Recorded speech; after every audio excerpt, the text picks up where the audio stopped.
Lundi 30 septembre 2024, signe indicateur du chemin. Chaque jour nous apporte de nouvelles opportunités et de nouveaux défis. Mais quel que soit ce que cette journée sera ou ce qu'elle a été, nous pouvons vous assurer que Dieu est présent et qu'il veille sur nous. C'est pour cela que nous vous accueillons avec la joie que Dieu met dans nos cœurs, dans l'aventure, dans la parole, pour partager cette séquence avec nous.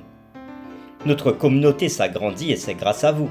Soyez vous aussi actifs avec nous pour répandre le message et vous pouvez le faire en likant. Vous pouvez aussi partager le lien avec vos contacts et nous vous invitons à vous abonner si ce n'est pas encore fait pour recevoir les notifications de chaque jour. Et pour un confort d'écoute en continu, nous vous proposons la playlist de chaque semaine. Le texte à mémoriser que nous vous invitons à dire avec nous se trouve dans Jean chapitre 20, les versets 30 et 31.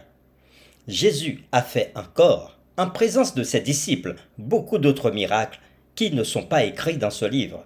Mais ces choses ont été écrites afin que vous croyiez que Jésus est le Christ, le Fils de Dieu, et qu'en croyant, vous ayez la vie en son nom.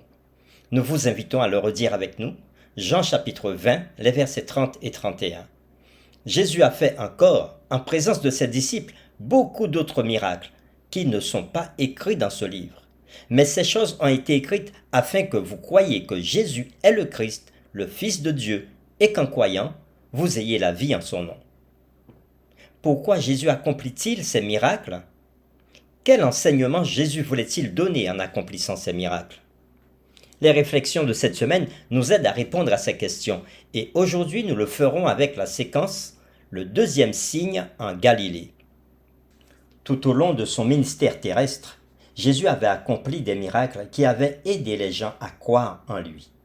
Jean a rapporté ces miracles afin que d'autres croient aussi en Jésus. Nous vous invitons à lire Jean chapitre 4, les versets 46 à 54, et nous répondrons à la question suivante. Pourquoi l'évangéliste établit-il un lien avec le miracle du festin de noces? Nous lisons Jean chapitre 4, les versets 46 à 54. Il retourna donc à Cana en Galilée, où il avait changé l'eau en vin. Il y avait là à Capernaum un officier du roi, dont le fils était malade. Ayant appris que Jésus était venu de Judée en Galilée, il alla vers lui et le pria de descendre et de guérir son fils, qui était près de mourir. Jésus lui dit, « Si vous ne voyez pas de miracle et de prodige, vous ne croyez point. » L'officier du roi lui dit, « Seigneur, descends avant que mon enfant ne meure. » Va, lui dit Jésus, ton fils vit. Et cet homme crut à la parole que Jésus lui avait dite, et il s'en alla. Comme déjà il descendait, ses serviteurs, venant à sa rencontre, lui apportèrent cette nouvelle. Ton enfant vit. Il leur demanda à quelle heure il s'était trouvé mieux, et ils lui dirent, hier, à la 7e heure, la fièvre l'a quitté. Le père reconnut que c'était à cette heure-là que Jésus lui avait dit, « Ton fils vit. » Et il crut, lui et toute sa maison. Jésus fit encore ce second miracle lorsqu'il fut venu de Judée en Galilée. Après avoir lu Jean chapitre 4, les versets 46 à 54, nous répondons à la question « Pourquoi l'évangéliste établit-il un lien avec le miracle du festin des noces ?» En donnant un récit du deuxième signe que Jésus avait fait en Galilée, Jean renvoie au premier signe aux noces de Cana.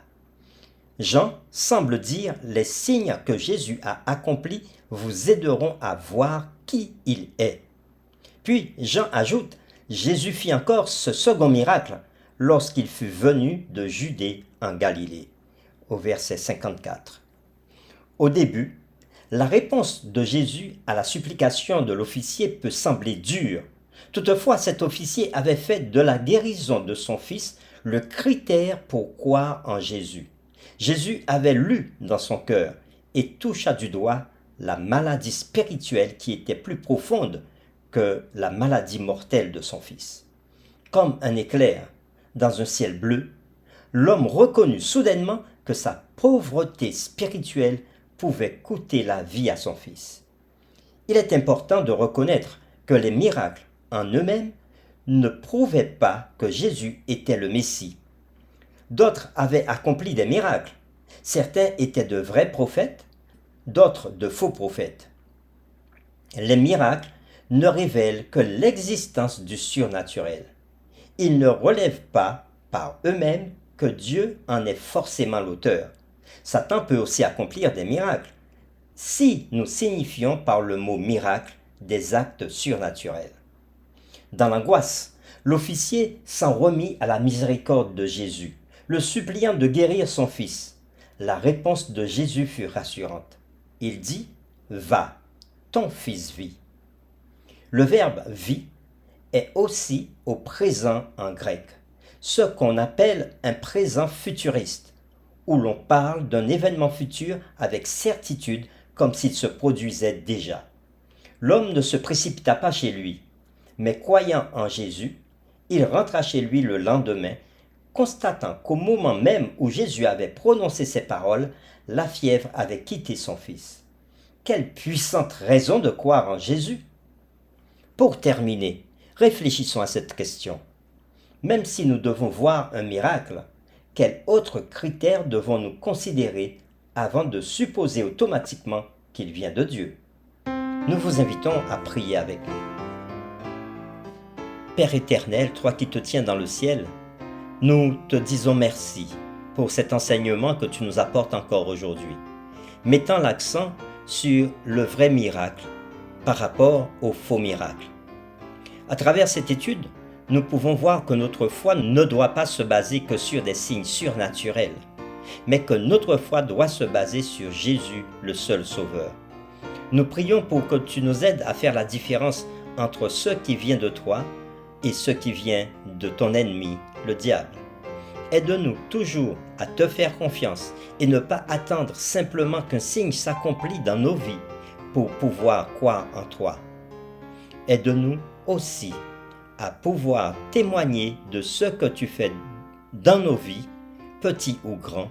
Nous t'avons prié au nom de Jésus. Amen.